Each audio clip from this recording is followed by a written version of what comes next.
各位网友，大家好，我是包明。美国说行，俄罗斯说不行，激光到底能不能抗击无人机呢？最近几天呢，围绕无人机的问题，美国的军事评论家与俄罗斯的军火商国家技术集团之间呢，发生了一场争论。美国的专家认为用能量打击的方式是可以消灭无人机的威胁。俄罗斯方面则表示所谓的激光技术拿俄罗斯的无人机是没什么办法的。对无人机目标的防御是近年来世界各国军队遇到的新问题。我们应该实事求是地承认，还没有哪一支军队找到了非常理想的解决方案。其中最难对付的就是各种低小慢目标，尤其是像见证者136这种低成本的型号。对低小慢目标的抗击呢，有两个方面的困难。首先是探测困难，因为目标小，雷达的反射面只有正常飞机的一个零头。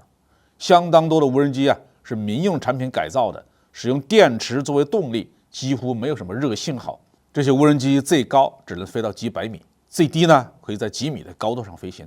传统的地面预警和探测手段，甚至是空中预警机，都拿他们没什么办法。见证者136这样的自杀无人机带来的是另外一个问题，它的体积呢稍微大一点，雷达信号也比较强，飞行的时候还有一定的噪音。用传统的地空导弹甚至是小口径高炮都可以有效的拦截和击落。但是问题在哪里问题在这样的战斗消耗承受不起，迟早会让防御的一方财政破产。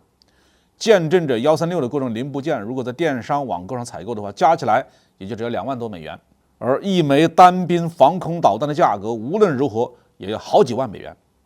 以色列的铁穹防空导弹采用了各种方法来控制成本，一发也要5万美元左右。就算是一发导弹拦住一架无人机，这样的赔本生意也做不长久。所以军事界普遍倾向于用能量杀伤的方式来拦截无人机。所谓能量杀伤，第一是用电子干扰来切断无人机的卫星导航信号以及它的指挥控制链路，让它找不到方向，收不到任务，最后坠毁。第二是用大功率的激光照射无人机，烧破它的外壳，烧毁它的电路，破坏无人机的飞行能力，然后坠毁。中国向沙特阿拉伯出口的沉默猎人激光器已经成功的拦截了10多架自杀无人机。美军的研究机构也对激光抱有很大的信心。美国雷神公司和洛克希德马丁公司已经纷纷推出了自己的反无人机系统，主要的杀伤手段都是激光。但是俄罗斯国家技术集团就公开表示，自己推出的柳叶刀自杀式无人机可以不怕激光器。柳叶刀内置了激光对抗的手段，美国就算向乌克兰提供的激光炮也无济于事。俄罗斯同样是一个激光技术比较先进的大国，所以军火商的说法也并不能认为是虚张声势。无人机和无人机之间有很大的差异的。民用4轴无人机的外壳是用塑料制成的，消费市场也没有激光对抗的需求。而见证者136的外壳是金属材料冲压而成，用沉默猎手那种大功率激光器也能烧穿，但是激光也是光。如果在无人机表面加工出强烈的反光层，激光的效果可能就要打很大的折扣。另外，激光的杀伤效应是在物体表面形成高温烧毁目标，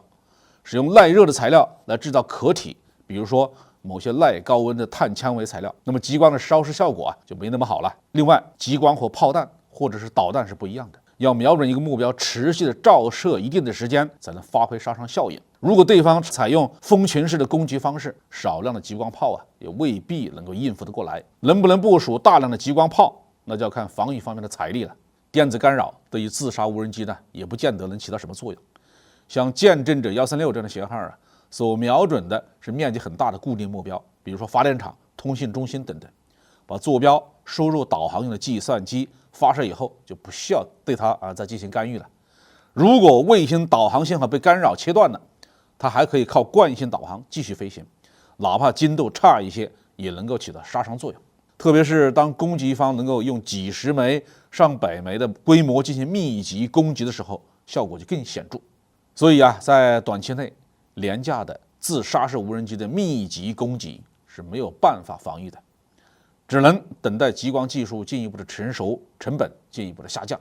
能够像小口径高炮一样普及，这个问题才有解决的希望。好，这期话题我们就说到这里。